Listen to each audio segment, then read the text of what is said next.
নমস্কার বন্ধুরা, আজকে বানিয়েছি পিঠে, তেল পিঠা বা মালপোয়া বলতে পারো। এই পিঠেটা বানানোর জন্য আমি আগের থেকেই 1 কেজি চাল ভিজিয়ে রেখেছি। এইখানে আমি গুড় ব্যবহার করছি। গুড়টাকে জলের মধ্যে কেটে কেটে ভিজিয়ে রাখবো কিছু সময়ের জন্য। এখন চালটাকে জল থেকে উঠিয়ে নিয়ে একটু ছড়িয়ে দিলাম যাতে জলগুলো শুকিয়ে যায়। তারপর মিক্সিতে ব্লেন্ড করে চালের গুঁড়োটা করে নিলাম। এই যে গুঁড়ো করা হয়ে গেছে, এই গুঁড়োটা আমি 2 বার চেলে নিয়েছি। যত চালবে তত পিঠেটা ভালো হয় খেতে।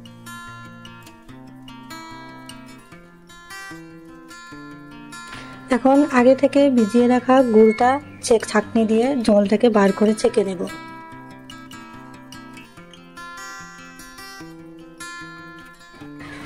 চালের গুঁড়োর সাথে যা যা মিক্স করব তা হলো আগে আটাটাকে মিক্স করে নিলাম। তারপরে সুজি দিয়ে দিলাম, স্বাদ মতো লবণও দিয়ে দিলাম। এখন সবকিছু ভালোভাবে মাখিয়ে নিয়ে সাইডে রেখে দেব।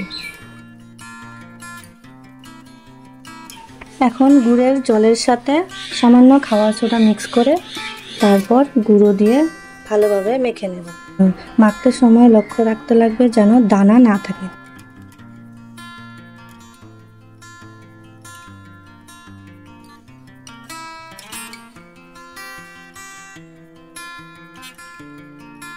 এখন একটা কড়াইয়ে পরিমাণ মতো তেল দিয়ে দিলাম।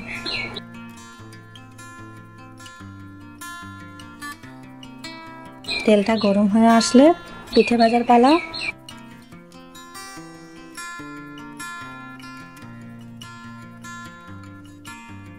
তো দেখো কি সুন্দরভাবে ফুলে উঠছে।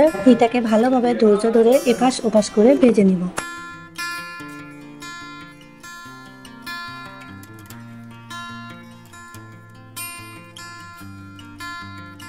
একটু লালচে ভাব হলেই উঠিয়ে ফেলবো।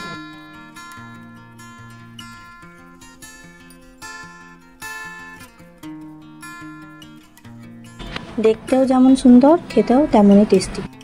আমাদের এই মালপোয়ার রেসিপিটা তোমাদের কেমন লাগলো অবশ্যই জানাবে। Like, share and subscribe. Follow for more. Thanks for watching.